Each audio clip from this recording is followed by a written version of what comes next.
আল্লাহ রাব্বুল আলামিন এই সূরা কদর যেই মর্যাদাপূর্ণ একটি রাত আমাদেরকে দান করবেন, ওই রাতের নামে একটা সূরা নাজিল করলেন।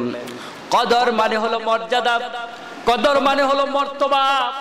আল্লাহ রাব্বুল আলামিন এই রাতের মর্যাদা, এই রাতের মাহাত্ম্য, এই রাতের গুরুত্ব বৃদ্ধি করে দিয়েছেন উম্মতে মুহাম্মাদের জন্য। এই মর্যাদা এবং গুরুত্বের দিকে বিবেচনা করে এই রাত্রির নামকরণ করলেন লাইলাতুল কদর। আবার এই রাতের আলোচনা যেই সূরার মধ্যে হয়েছে, রাতের মর্তবার দিকে তাকিয়ে এই রাতের আলোচনা হয়েছে বিদায় আল্লাহ রাব্বুল আলামিন এই সূরার নাম দিয়া দিলেন সূরাতুল কদর। সুবহানাল্লাহ।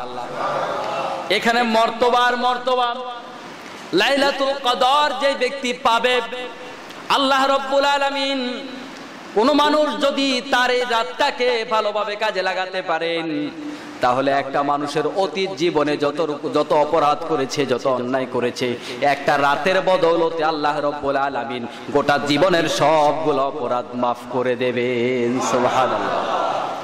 অনেক মর্তবাপূর্ণ এই রাত। বন্ধুগণ, বলছিলাম এই সূরার নামকরণ হলো এই রাতের মর্তবার দিকে তাকিয়ে। আর এই সূরার মধ্যে আল্লাহ রাব্বুল আলামিন এই রাতের আলোচনা করেছেন। বিশ্বনবী সাল্লাল্লাহু আলাইহি ওয়াসাল্লাম সাহাবীদেরকে নিয়ে বনী ইসরাইলের এক ব্যক্তির কথা উল্লেখ করলেন। ওই এক ব্যক্তি 1000 বছর পর্যন্ত রণসাজে সজ্জিত ছিল। 1000 বছর পর্যন্ত সারা জীবন তিনি ইসলামের পথে দিন বিজয়ের জন্য জিহাদ করে গেলেন। 1000 বছর পর্যন্ত তিনি তার ব্যক্তিগত, পারিবারিক, সামাজিক অন্যান্য কাজকে প্রাধান্য দেননি। গোটা জীবনটাই তিনি জিহাদের পরে জিহাদ করে কাটিয়ে দিলেন। এই যে জিহাদের পরে জিহাদ করে কাটিয়ে দিলেন, সাহাবায়ে কেরাম এই ঘটনা শুনে হতবাক হয়ে গেলেন যে আমাদের তো এত হায়াত নাই। 1000 বছর একটা মানুষ একটানা তার পথে জিহাদ ফিসাবিলিল্লাহর কাজ করে দুনিয়ার থেকে বিদায় নিলেন, অথচ আমাদের হায়াতের পরিমাণ অত্যন্ত কম। আল্লাহ রাব্বুল আলামিন সাহাবীদের এই আক্ষেপের কারণে এটার জবাব স্বরূপ আল্লাহ রাব্বুল আলামিন সূরা কদর দিলেন। সুবহানাল্লাহ। অপর বর্ণনা আছে, বনী ইসরাইলের এক লোক প্রত্যেক দিন রাতের শুরু থেকে ফজর পর্যন্ত একটানা কিয়ামুল লাইল করতেন, একটানা রাত্রিকালীন ইবাদত করতেন, একটা সময়ের জন্য বিশ্রাম নিতেন না। আর সকাল থেকে সন্ধ্যা পর্যন্ত গোটা দিনটা তিনি ঘোড়ার পিঠে সওয়ারি হয়ে আল্লাহর দ্বীনের পথে জিহাদ ফিসাবিলিল্লাহর কাজ করে যেতেন। গোটা রাতভর কিয়ামুল লাইল করতেন, নামাজ পড়তেন, নফল ইবাদত করতেন, আর গোটা দিনভর জিহাদ ফিসাবিলিল্লাহ করতেন। কত বছর? 1000 বছর। 1000 বছর পর্যন্ত এভাবে তার জীবনটা পরিচালনা করলেন। সাহাবায়ে কেরাম এমন বর্ণনা শুনে আক্ষেপ করলেন, হায়রে আমাদের হায়াত এত লম্বা হবে না, আর আমরা এত লম্বা সময় পর্যন্ত আল্লাহর ইবাদত বুঝি করতে পারবো না। সাহাবায়ে কেরাম যখন কোন নেকের কাজের কথা শুনতেন, প্রতিযোগিতায় লিপ্ত হয়ে যেতেন। সুবহানাল্লাহ। কোন নেকের খবর শুনলে সেখানে প্রতিযোগিতা করতেন, ভালো কাজে সহযোগিতা করতেন, ভালো কাজে পরস্পরকে সহযোগিতা করে এগিয়ে যেতেন। এখন সাহাবায়ে কেরাম এই কথা শুনে অনেক বেশি লোভাতুর হয়ে গেল, হায়রে আমরা বুঝি এটার মর্তবা পাবো না। তমনি আল্লাহ রাব্বুল আলামিন এই সূরা নাজিল করে দিয়া আমাদেরকে ঘোষণা দিয়া দিলেন, শোনো উম্মতেরা, এমন একটা রাত তোমাদের জন্য নির্ধারণ করে দিলাম যে একটা রাতকে কাজে লাগাতে পারলে 1000 বছর ইবাদত করার পরে যেই পরিমাণ সওয়াব তারা হাসিল করবে, তার চাইতে বেশি সওয়াব তোমাদের আমলনামায় লেখা হবে। সুবহানাল্লাহ। আল্লাহ রাব্বুল আলামিন এত মর্তবা, এত ভালোবাসা আমাদের জন্য রেখেছেন। আমার বন্ধুগণ, এই সূরার মধ্যে আল্লাহ তাআলা কি বলেছেন শুনুন, ইন্না আনজালনাহু ফি লাইলাতিল কদর, নিশ্চয়ই আমি এই রাতের মধ্যে, এই কদরের রাতের মধ্যে আমি কোরআনুল কারীমকে নাজিল করেছি। আল্লাহ তাআলা বলেন আমি নাজিল করেছি কোরআন। ইন্না আনজালনাহু ফি লাইলাতিল কদর, ওই কোরআনটাকে আমি কদরের রাত্রিতে নাজিল করেছি। আল্লাহ তাআলা বলেন এই মর্যাদাপূর্ণ রাতে আমি কোরআন দিলাম, তাহলে এই রাতের মর্যাদাও আমি দিয়েছি। এই কোরআনটাও আমি দিয়েছি। যখন আল্লাহ রব্বুল আলামিন মর্যাদা দেন তখন এটার মর্যাদা ফেরেশতার মাধ্যমে দেয়া মর্যাদার মতো নয়। সুবহানাল্লাহ। এই রাতের মর্যাদা কে দিলেন? আল্লাহ নিজে কোরআন দিলেন, মর্যাদাও আল্লাহ রব্বুল আলামিন দিলেন। শুধু তাই নয়, এই কোরআনুল কারীমের কারণে আল্লাহ তাআলা মর্যাদাটা এই রাতের দিলেন। প্রশ্ন আসতে পারে এই রাত কেন এত মর্যাদাবান?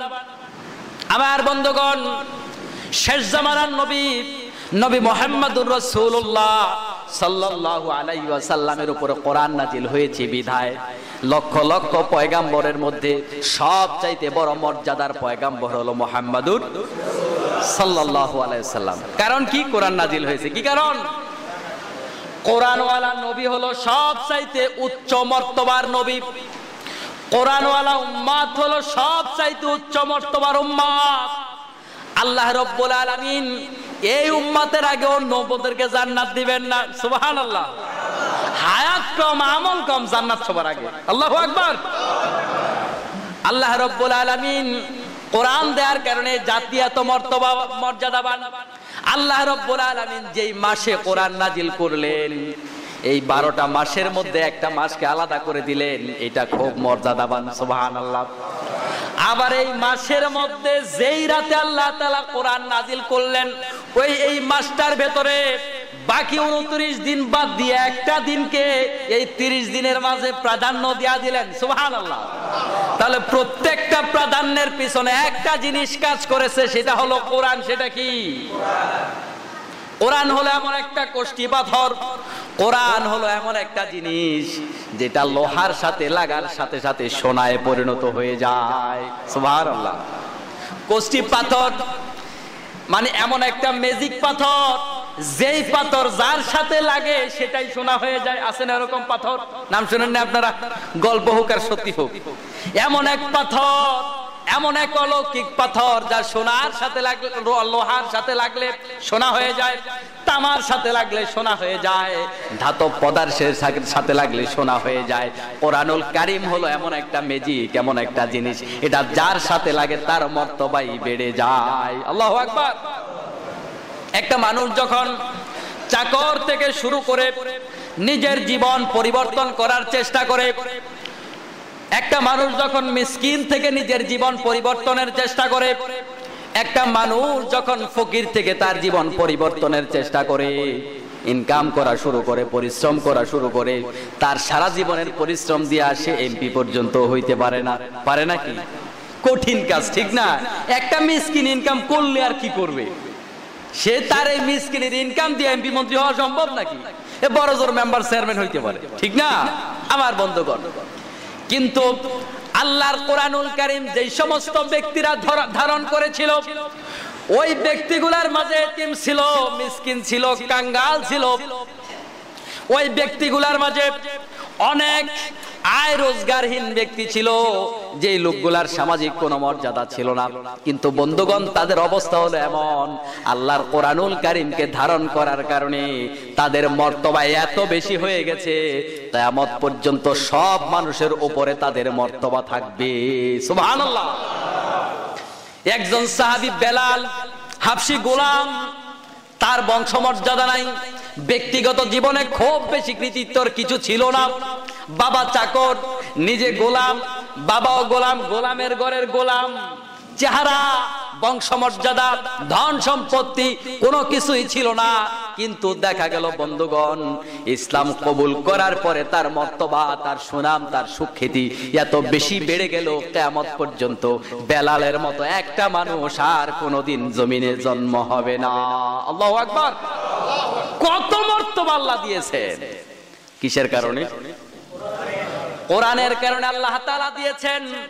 কদরের রাতের বর্ণনা আল্লাহ তাআলা সূরার মাঝে দিলেন, আর রাতের শুরুতে বললেন ইন্না আনজালনাহু ফি লাইলাতিল কদর। এই কদরের মর্যাদা এত বেশি কেন?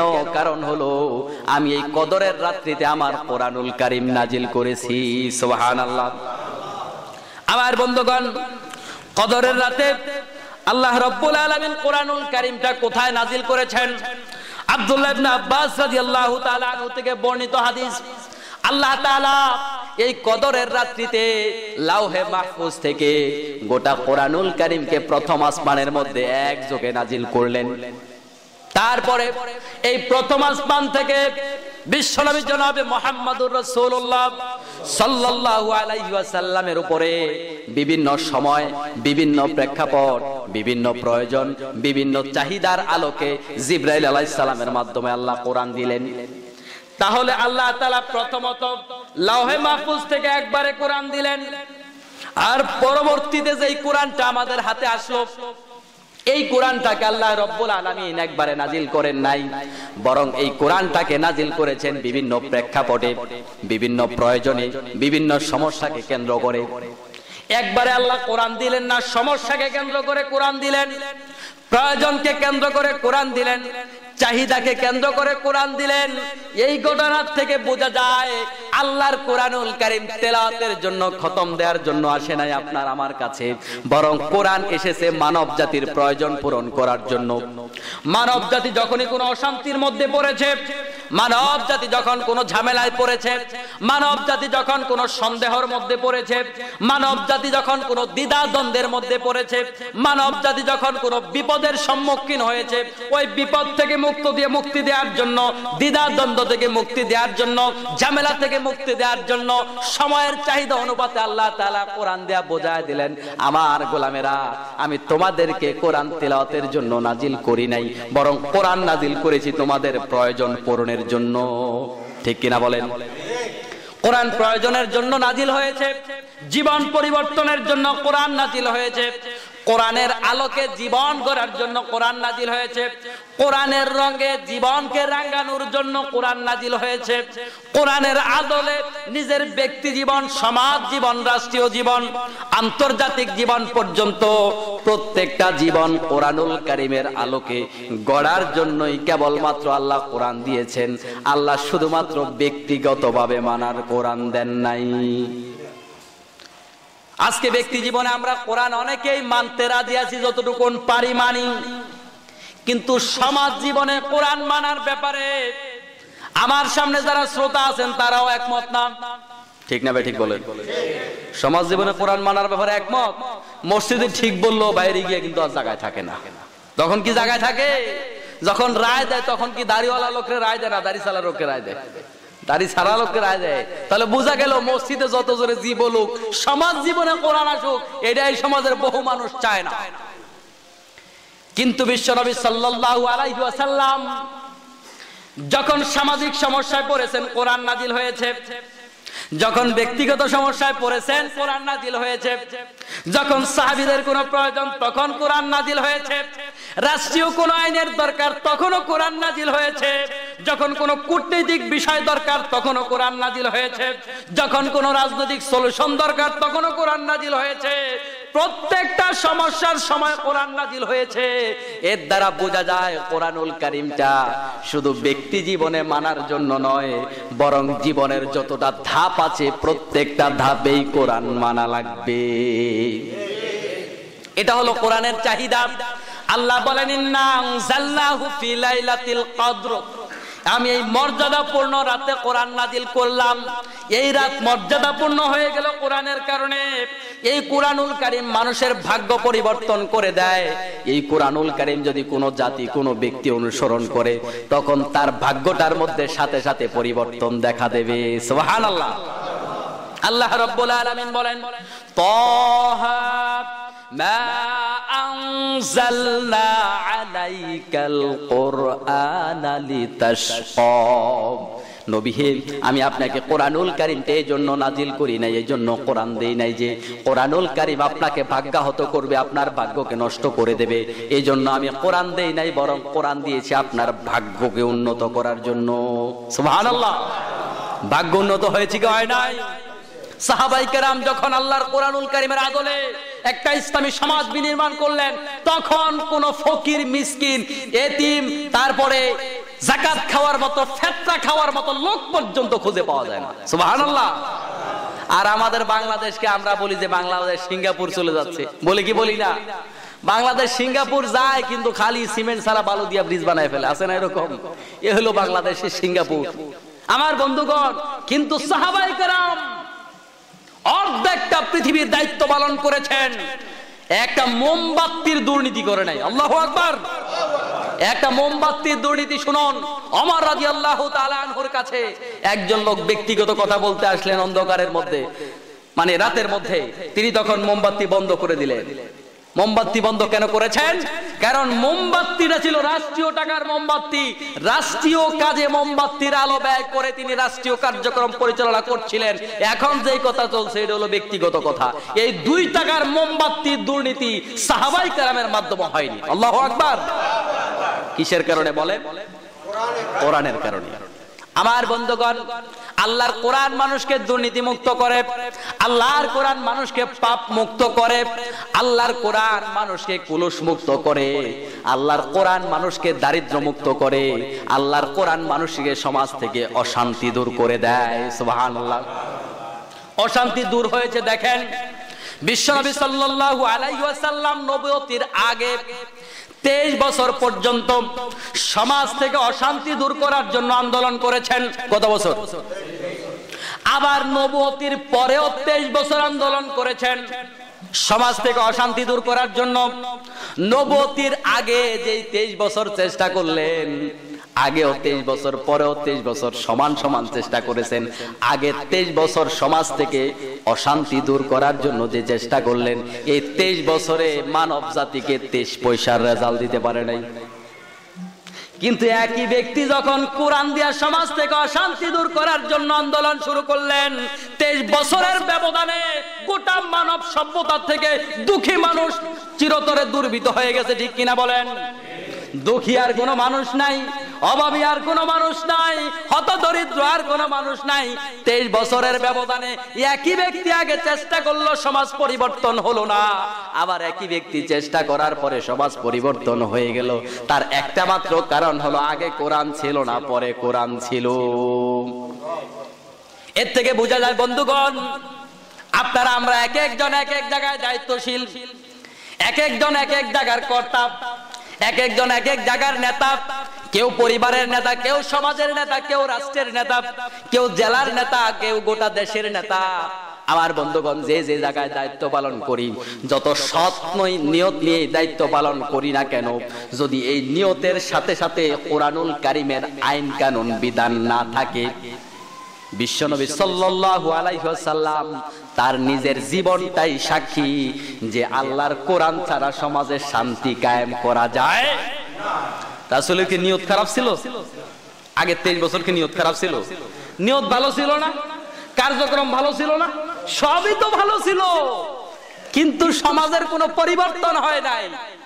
আগে যেমন ভালো নিয়ত ছিল, পরেও তেমন ভালো নিয়ত।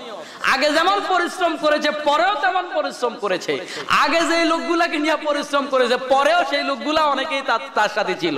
ঠিক কিনা বলে? তা আগে আর পরে আকাশ আর পাতাল ব্যবধান। ঘটনা কি? আগে কোরআন ছিল না, পরে কোরআন ছিল। সুবহানাল্লাহ। এখন আল্লাহ রাব্বুল আলামিন এই লাইলাতুল কদর যে দিলেন, এই লাইলাতুল কদরের এত মর্তবা, লাইলাতুল কদরের এত মর্যাদা, আল্লাহ রাব্বুল আলামিন তার রাসূলকে প্রশ্ন করেন, ওয়া মা আদরাকা মা লাইলাতুল কদর। হে রাসূল, আপনি কি জানেন লাইলাতুল কদরটা কি? রাসূল সাল্লাল্লাহু আলাইহি ওয়াসাল্লাম জানবে কোথা থেকে? আগে তো লাইলাতুল কদর, এর আগে এই জাতীয় কোনো কথা আসে নাই, ঠিক না? জানবে কোথা থেকে? কেন জিজ্ঞেস করলো? আশ্চর্যজনক একটা কথা, এমন এক আশ্চর্যজনক খবর আল্লাহ রাব্বুল আলামিন তার এই সূরার মধ্যে দেবেন। মনোযোগ আকর্ষণ করলেন এবং আশ্চর্য খবর বলার সময় আমরা এইভাবে জিজ্ঞেস করি, ভাই আপনি কি খবরটা শুনছেন? অমুক জায়গায় এই ঘটনা ঘটেছে, ঠিক না? আশ্চর্যজনক ঘটনাগুলো মানুষ এভাবেই বর্ণনা করে। আল্লাহ রাব্বুল আলামিন তার রাসূলকে জিজ্ঞেস করলেন, নবী হে, আপনি কি জানেন লাইলাতুল কদর কি? আপনি জানবেন কোত্থেকে? আগে তো এই সূরা ছিল না। আমি আপনাকে এখন জানাবো এক আশ্চর্যজনক খবর, আমি আপনাকে শোনাচ্ছি। শুনেন লাইলাতুল কদর কি জিনিস। আল্লাহ তাআলা বলেন, লাইলাতুল কদরি খায়রুম মিন আলফি শাহর। এই লাইলাতুল কদর হলো এমন একটা দিন যেটা হাজার মাস, এমন একটা রাত যে রাতটা হাজার মাস ইবাদতের চাইতেও অনেক বেশি উত্তম। সুবহানাল্লাহ। খায়রুম মিন আলফি শাহর, হাজার মাস থেকে উত্তম। হাজার মাস মানে কত? হাজার মাস, হাজার মাস মানে হলো 83 বছর 4 মাস। এটাও ব্যাখ্যা ধরা যেতে পারে যে লাইলাতুল কদরের একটি রাতের মর্তবা 83 বছর 4 মাস থেকেও উত্তম। আবার এটাও ধরা যেতে পারে লাইলাতুল কদরের মর্যাদা হাজার হাজার মাস থেকে উত্তম। সুবহানাল্লাহ। একটা হলো 1000 মাস থেকে উত্তম, আর একটা হলো হাজার হাজার মাস থেকে উত্তম। সুবহানাল্লাহ। যাদের আমল নিয়ে আপনার সাহাবায়ে কেরাম, আপনি যাদের আমল নিয়ে ঈর্ষান্বিত হয়েছিলেন, ইতস্তের মধ্যে পড়ে গিয়েছিলেন, ভাবনায় পড়ে গিয়েছিলেন, এত অল্প সময় তাদের চাইতে বেশি আল্লাহকে সন্তুষ্ট করতে পারবেন কিনা, আপনি হতাশ হওয়ার কোনো কারণ নাই, নিরাশ হওয়ার কোনো কারণ নাই। বরং আমি যেই লাইলাতুল কদরটা দিলাম, এই একটা রাত্রি যদি আপনি ইবাদত করতে পারেন, এই এক রাত্রির মাধ্যমে আপনার ওই যে বনি ইসরাইলের গোটা জীবনের আমলটাকে আপনার জন্য পুষিয়ে দেব। সুবহানাল্লাহ। আজকে বাংলাদেশে লাইলাতুল কদর খোঁজ করার জন্য আমরা 27 তারিখ মসজিদে সবাই হাজির, আছে না? 27 তারিখ মসজিদে সবাই হাজির। এমনিতে তারাবির নামাজে লোক হয় না 3-4 কাতার, দেখা গেল লাইলাতুল কদর 27 তারিখ, ওই 27 তারিখে মসজিদে আর জায়গা হবে না, মসজিদে জায়গা দেওয়া যাবে না। এটা ভালো দিক, কিন্তু ওই একদিন পালন করে যদি গোটা বছর সে আলোকে নিজের জীবন গড়া না যায়, তাহলে তো কোনো কাজ হলো না।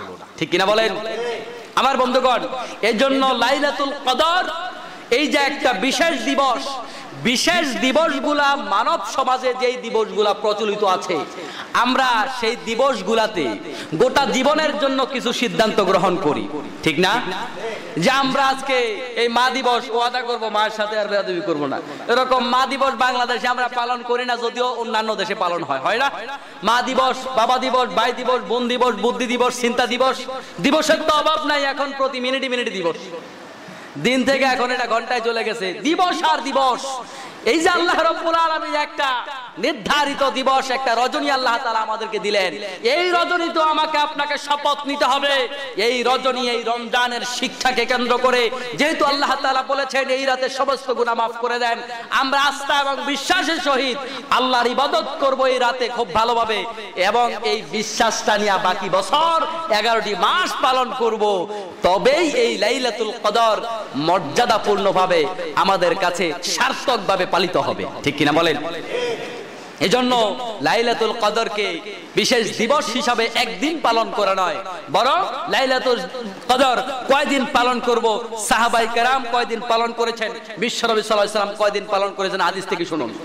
বিশ্বনবী সাল্লাল্লাহু আলাইহি ওয়াসাল্লাম লাইলাতুল কদর খোঁজার জন্য মাহে রমজানের প্রথম 10 দিন ইতিকাফ করলেন, লাইলাতুল কদর তিনি পেলেন না। দ্বিতীয় 10 দিন ইতিকাফ করলেন, লাইলাতুল কদর পেলেন না। তারপর তাকে সংবাদ দেয়া হলো, আপনাকে লাইলাতুল কদর তৃতীয় দশকে পাওয়া যাবে। বিশ্বনবী সাল্লাল্লাহু আলাইহি ওয়াসাল্লাম লাইলাতুল কদর শেষ 10 দিনের মধ্যে খুঁজেছেন। লাইলাতুল কদর পেলে বিশ্বনবী সাল্লাল্লাহু আলাইহি ওয়াসাল্লাম যা করতেন, মা আয়েশা রাদিয়াল্লাহু তাআলা আনহু বলেন, বিশ্বনবী সাল্লাল্লাহু আলাইহি ওয়াসাল্লাম রমজানের শেষ 10 দিন এত বেশি পরিশ্রম করতেন ইবাদতের মধ্যে, যা এর বাহিরে আর অন্য কোন সময় করতেন না। সুবহানাল্লাহ। খুব পরিশ্রম করতেন। অন্য বর্ণনায় এসেছে বিশ্বনবী সাল্লাল্লাহু আলাইহি ওয়াসাল্লাম এই লাইলাতুল কদরকে পাওয়ার জন্য রমজানের শেষ 10 দিন কোমর পেঁচিয়ে নেমে যেতেন ইবাদতের জন্য। সুবহানাল্লাহ। মা আয়েশা রাদিয়াল্লাহু তাআলা আনহা বলেন, শেষ দশকে রাসূলুল্লাহ সাল্লাল্লাহু আলাইহি ওয়াসাল্লাম কোমর বেঁধে ইবাদতের মধ্যে মত্ত হয়ে যেতেন। সুবহানাল্লাহ। কোমর বেঁধে নামা মানে কি? যে একদম জান প্রাণ দেওয়ার চেষ্টা করা।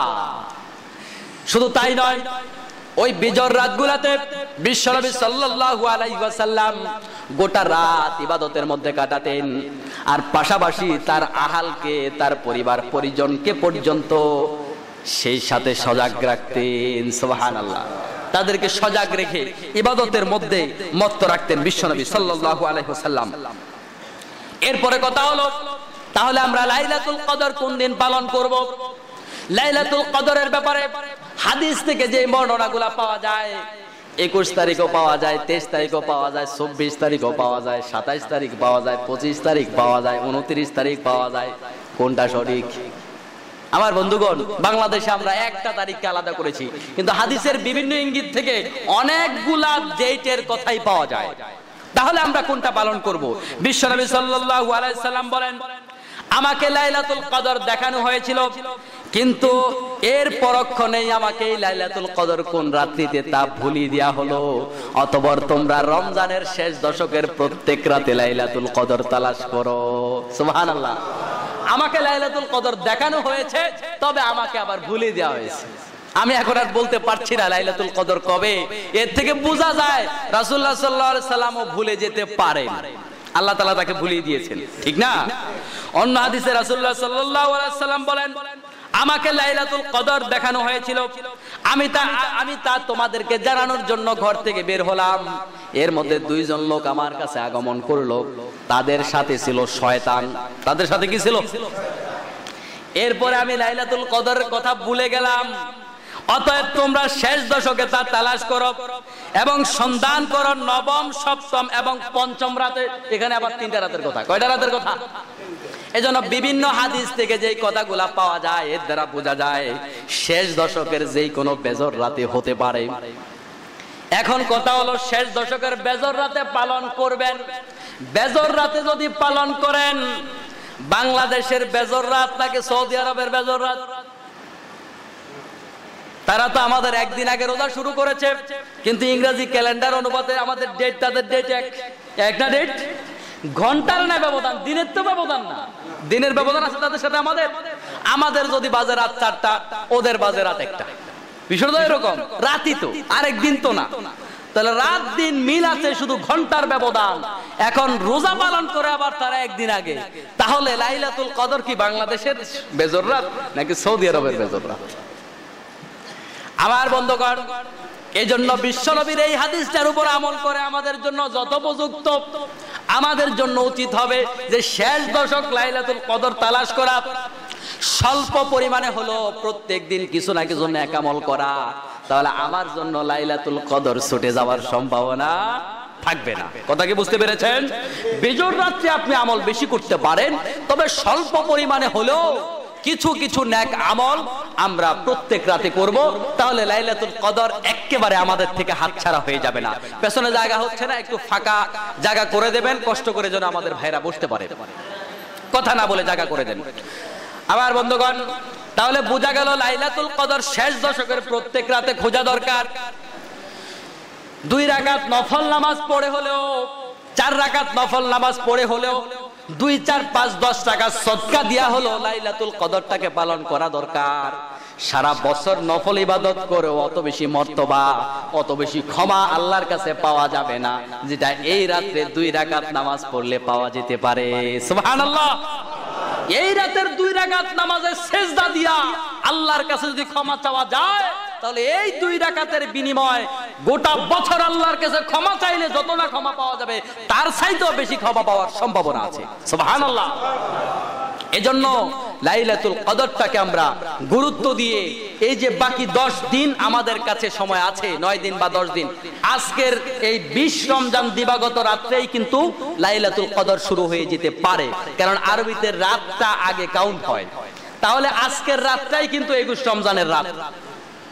এজন্যই ইসলামের এই বিধান, ইতিকাফের বিধান।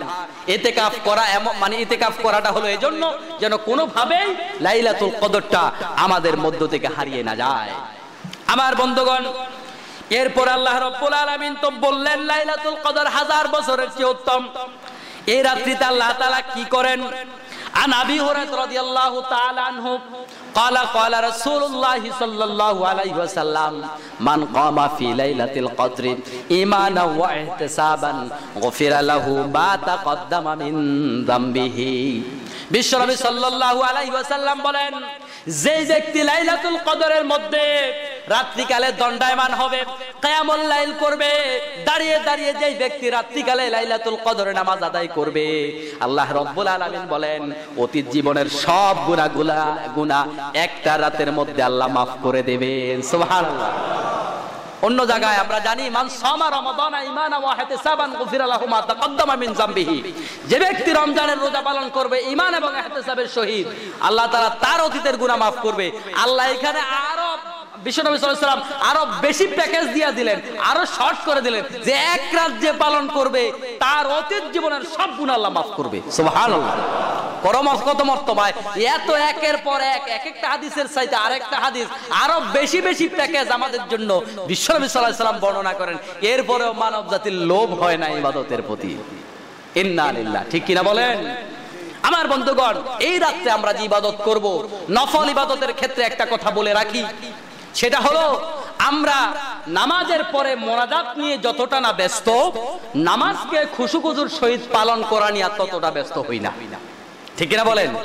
মোনাজাত এটা আমাদের জন্য কোনো কর্তব্য বিষয় নয়, কিন্তু আমরা এটা নিয়ে ব্যস্ত আছি।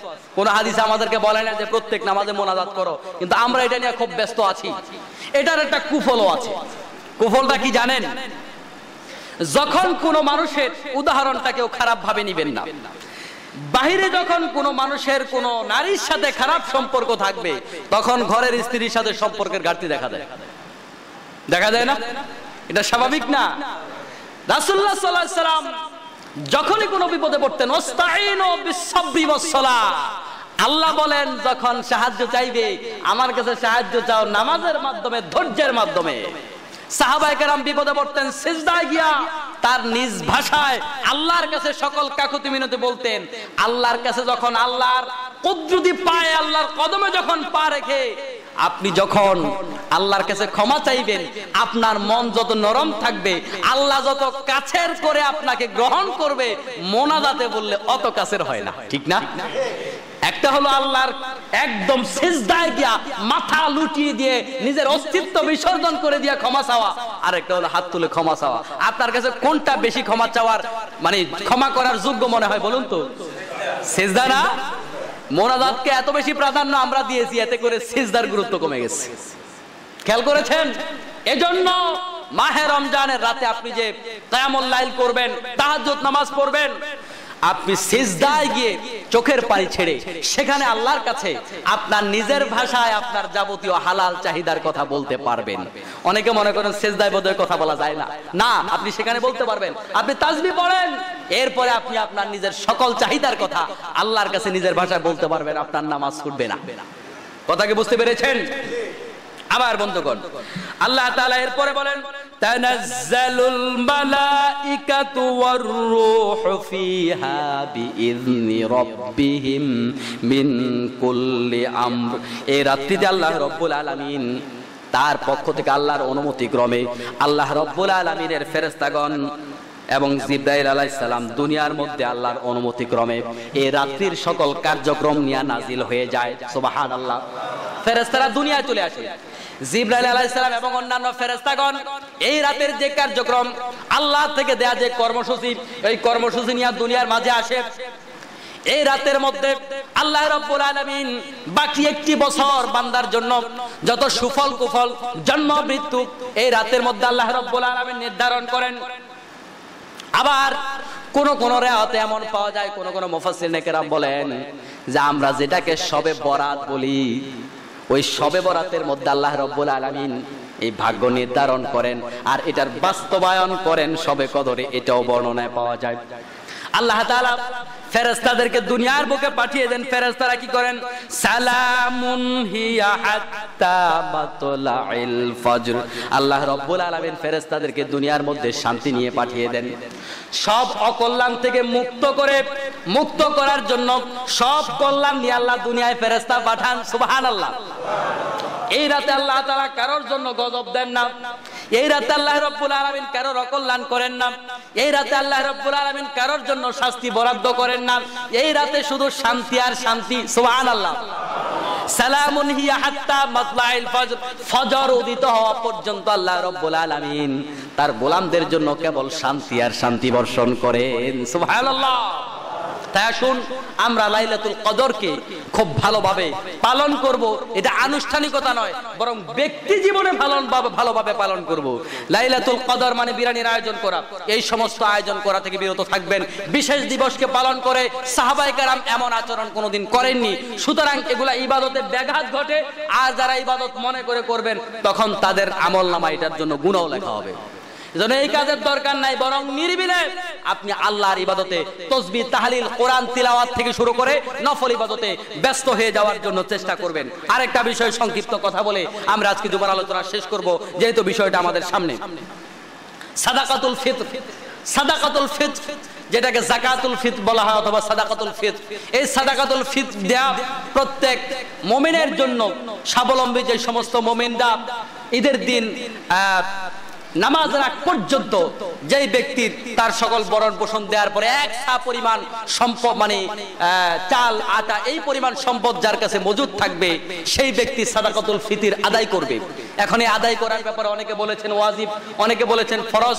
হাদিস শরীফের মধ্যে ফারাদা শব্দটা বিশ্বনবী সাল্লাল্লাহু আলাইহি ওয়াসাল্লাম বলেছেন, ফারাদা রাসূলুল্লাহ সাল্লাল্লাহু আলাইহি ওয়াসাল্লাম যাকাতুল ফিতরে সাআতাম মিন তামার। রাসূলুল্লাহ সাল্লাল্লাহু আলাইহি ওয়াসাল্লাম বলেছেন এখানে যে এটাকে ফরজ করা হয়েছে, যাকাতুল ফিতর কি করা হয়েছে? ফরজ করা হয়েছে। যাই হোক, ফরজ ওয়াজিব এই নিয়ে অনেক মাযহাবের ভিতরে দুইটাকে আলাদা করে দেখাই হয় না, যা ফরজ তাই ওয়াজিব, যা ওয়াজিব তাই ফরজ। সুতরাং এটা কোনো বিষয় না, বাধ্যতামূলক দেয়া লাগবে। প্রত্যেকটা মুসলমান এই সাদাকাতুল ফিতর আদায় করবে। এই ক্ষেত্রে নতুন করে যে ব্যক্তি জন্মগ্রহণ করবে তাকেও ঈদের দিন সকাল পর্যন্ত, যতক্ষণ পর্যন্ত এটা দেওয়ার সময়সীমা, এর আগ পর্যন্ত যে জন্মগ্রহণ করবে তার জন্য সাদাকাতুল ফিতর আদায় করবে। এই সাদাকাতুল ফিতর অনেক আগে না দেয়াই ভালো, বরং কমপক্ষে সর্বোচ্চ 2 দিন আগে দিতে পারেন। সাহাবায়ে কেরাম যে রমজান শেষ হওয়ার পরে নতুন চাঁদ উদিত হওয়ার পরে, চাঁদ উদিত হওয়া থেকে শুরু করে পরের দিন ঈদের নামাজে যাওয়ার আগ পর্যন্ত সাদাকাতুল ফিতর আদায় করতেন। তবে এখন দেখা যায় এই সময় ফকির মিসকিন তো নাও পাওয়া যেতে পারে, এখন অর্থনৈতিক সমৃদ্ধি অনেক বেশি হয়েছে, এজন্য 2-4 দিন আগেও দেওয়া যেতে পারে, তবে বেশি আগে দেওয়া উচিত নয়, যেহেতু এটা ঈদের দিনের ভরণ পোষণের জন্য দেওয়া হয়। আগে দিলে হয়তো সেটা খরচ করে ফেলবে, এজন্য খুব বেশি আগে নয়। এরপরে সাদাকাতুল ফিতর আমরা এটা দেওয়ার জন্য শুধুমাত্র ফকির এবং মিসকিন, এর উপরে কাউকে দেওয়া যাবে না। একদম ফকির মিসকিন যারা তাদেরকে দেবেন। এটা শুধুমাত্র আপনি কোন প্রতিষ্ঠানের কল্যাণ ফান্ডে আপনি দেয়া দিবেন, ওই প্রতিষ্ঠানের কল্যাণ ফান্ড যদি এই টাকা শুধু ফকির মিসকিনের বাইরে কাউকে না দেয় তাহলে আপনি দিতে পারবেন। না হয় এটা আপনি ওই যে হেফজখানা দিয়ে দিবেন, এতিমখানা দিয়ে দিবেন, এভাবে সাদাকাতুল ফিতর আদায় করা যাবে না। এরপরে হলো সাদাকাতুল ফিতর আমরা কি পরিমাণ আদায় করব? 1 সা আদায় করব, কিন্তু 1 সার পরিমাণ কত? 1 সা গম, 1 সা আটা, অথবা 1 সা খেজুর, 1 সা কিশমিশ, হ্যাঁ 1 সা পনির, এরকম সম্পদ দিয়ে আমরা সাদাকাতুল ফিতর আদায় করব। কিন্তু 1 সা কদ্দুর, এটা নিয়ে প্রায় 10 রকমের মত পাওয়া যায়। 2 KG, 2.5 KG, 3.5 KG, 3 KG, 3.5 KG, অনেকগুলা মত পাওয়া যায়। কোনটা সঠিক? এর মধ্যে একজনের মতটা নতুন করে এটা পাওয়া যায়। মুহাম্মদ বিন সালেহ আল উসাইমি, তিনি তার এলাকায় সৌদি আরবে তিনি তার এলাকায় একটা পাত্র পেয়েছেন, যেই পাত্রের মাধ্যমে রাসূলুল্লাহ সাল্লাল্লাহু আলাইহি সাল্লামের সময় সাদাকাতুল ফিতর আদায় করা হতো, এবং সেটার বর্ণনা সুদ্ধা এই যে সাদাকাতুল ফিতর আদায়ের যে পাত্র, এটা সেই কথাটা সহ এই পাত্রের মধ্যে লেখা ছিল। এই পাত্রটা পাওয়ার পরে মোটামুটি এখন এটা শিওর করা যায়, ওই পাত্রটা তিনি ওজন দিয়ে দেখলেন, এই পাত্রের মধ্যে এভাবে মুষ্টি দিলে যে 4 বার রাখলে যেই পরিমাণ হয়, এই পরিমাণ গম এটার মধ্যে জায়গা হয়। এটা মাপার পরে দেখা গেল 2 কেজি 40 গ্রাম। তাহলে আমরা অনেকগুলার মতের মধ্যে কেউ বলেছেন 3 কেজিটা উত্তম, 3.5 কেজি যেহেতু অনুমান করা যায়, আমরা একটু বাড়াইয়া 3 কেজি মিলাইয়া দেই, অনেকে বলেছেন। তো এই মতটা বেশি গ্রহণযোগ্য বলে মনে হতে পারে বা গ্রহণ করা যেতে পারে। তারপরেও আমাদের দেশীয় প্রথা অনুপাতে আমাদের দেশে সাদাকাতুল ফিতরের জন্য একটা নির্ধারিত অ্যামাউন্ট ঘোষণা করা হয় সরকারিভাবে। এখন সাদাকাতুল ফিতর টাকা দিয়ে দেয়া যাবে কিনা, এ নিয়ে সারা বাংলাদেশে যথেষ্ট পরিমাণ বিতর্ক আছে, এটা আপনারা জানেন। সাহাবায়ে কেরাম সাদাকাতুল ফিতর টাকা দিয়ে, পয়সা দিয়ে আদায় করেননি, তারা সাদাকাতুল ফিতর আদায় করেছেন পণ্য দিয়ে। তবে ইমামগণ, বিশেষ করে ইমাম আবু হানিফা রাহমাতুল্লাহ আলাইহি থেকে শুরু করে অনেক ইমামেরা বলেছেন যে অর্থ দিয়ে আদায় করলে আদায় হবে। কারণ হলো তখনকার সময়ের সময়টা আর এখনকার সময়টা এক নয়। তখন মানুষ অভাবে ছিল, খাদ্যটাই বড় বিষয় ছিল, ঈদের দিন যেন অন্তত সে খেতে পায়। কিন্তু এখন দেখা যায় মানুষের খাবারের অভাব খুব একটা হয় না। এখন যদি তাকে এটা দেয়া হয় তখন দেখা যায় সেটা বিক্রি করে সে জামা কিনতে পারবে, ঈদের অন্যান্য সামগ্রী কিনতে পারবে। এজন্য অনেক ইমামরা বলেছেন যে সম্পদ দিয়ে, অর্থ দিয়ে, পণ্য দিয়ে নয়, বরং টাকা দিয়ে দিলে আদায় হয়ে যাবে। তবে টাকার চাইতে পণ্য দিয়ে আদায় করলেই উত্তম হবে, এটার পক্ষেই মত বেশি পাওয়া যায়। এরপরে কথা হলো, আমরা তারপরেও সরকার নির্ধারিত পন্থা 65 টাকা, আসলে কয় টাকা দিব? আসলে কয় টাকা দিব? সাহাবায়ে কেরাম যখন সাদাকাতুল ফিতর আদায় করতেন, সে যেই পণ্যটাকে খেতেন সেটা দিয়ে আদায় করতেন। তাহলে আমাদের সমাজে দেখা যায় সব পরিবারে কিন্তু একরকম চাল খায় না, ঠিক না? কেউ 32 টাকা দামের চাল খায়, কেউ 50 টাকা দামের চাল খায়, কেউ 80 টাকা দামের চালও তো খায়, সবগুলোই তো চাল, ঠিক না? এখন আপনি যদি 32 টাকা দামের চালের হিসাব করে 65 টাকা দিয়ে দেন, তাহলে তো আপনি নিজে খান 100 টাকা দামের চাল, আপনি দিলেন 32 টাকা দামের চাল, তাহলে তো এটা ইনসাফ হলো না। ইসলামের প্রত্যেকটা বিধান হলো গরিবের মানে ইনসাফপূর্ণ, গরিবের উপকারের জন্য এই বিধানগুলো। যাকাত এবং সাদকা, যেমন গত জুমা আমরা বলেছিলাম যে আপনি যাকাত আদায় করার জন্য স্বর্ণ দিয়ে পরিমাপ করবেন নাকি রূপা দিয়ে পরিমাপ করবেন। যদি রূপা দিয়ে আপনার নেশাব পরিমাণ সম্পদ হয়ে যায়, তাহলে স্বর্ণ দিয়া পরিমাপ করার জন্য অপেক্ষা না করাই ভালো। কারণ রূপা দিয়া পরিমাপ করলে মাত্র 30-40 হাজার টাকা হলেই গরিব উপকার পাবে, আপনি যাকাত দিয়ে শুরু করবেন। আর স্বর্ণের জন্য বসে থাকবেন 3-4 লাখ টাকা হবেও না, আপনার যাকাতও ফরজ হবে না, তাহলে গরিব মাহরুম হলো। তাহলে যেটা দিয়ে গরিব বেশি উপকৃত হয় আপনি সেটা দিয়া পরিমাপ করবেন। আপনি যেহেতু স্বর্ণ দিয়া, আপনি যেহেতু সাদাকাতুল আপনি যেটা দিয়ে নিজে ব্যবহার করেন সেটা দিয়া যদি আপনি দেন তাহলে এটা উত্তম ভাবে আদায় হবে। আর যেহেতু এটা গরিবের উপকারার্থে, আমি বলবো যদি আপনি 2 কেজি 40 গ্রাম দেন আর 3 কেজি দেন, আপনি খেজুর দিয়া ধরেন, আপনি কোটিপতি, আপনি যদি সেই চাল দিয়া দেন তাহলে তো হলো না। আপনি খেজুর দিয়া ধরেন, খেজুর তো এখন বাংলাদেশে উৎপন্ন হয়, এমন না শুধু সৌদি আরব থেকে আসে, বাংলাদেশে এখন খেজুর উৎপন্ন হয়। সুতরাং আপনি খেজুর দিয়ে দেন, 3 কেজি 500 টাকা দামের 3 কেজি খেজুর দিলে আসবে 1500 টাকা, 4 কেজি মানে 400 টাকা কেজির খেজুর দিলে আসবে 1200 টাকা। তা আপনি কোটি টাকার মালিক, আপনি 1200 টাকা করে দেন প্রত্যেকের জন্য, তাহলে দেখা যাবে গরিবরা তুলনামূলক বেশি উপকৃত হবে, ঠিক কিনা বলেন? এই জন্য সাদাকাতুল ফিতর আদায়ের ক্ষেত্রে আমরা একটু আন্তরিক হব, আমরা আমাদের এবিলিটির আলোকে দিব, একবারে সর্বনিম্ন যেটা সেটা দেওয়ার জন্য চেষ্টা করব না, আমরা আমাদের তৌফিকের আলোকে আমরা একটু বাড়িয়ে দেওয়ার চেষ্টা করব। আল্লাহ রাব্বুল আলামিন আমাদেরকে কবুল করুন, সবাই বলে আমিন। হাদা মা ইনদি ওয়াল ইলমু ইনদাল্লাহি আলাইহি তাওয়াক্কালতু ইলাইহি হুনিব। আসসালামু আলাইকুম ওয়া রাহমাতুল্লাহ।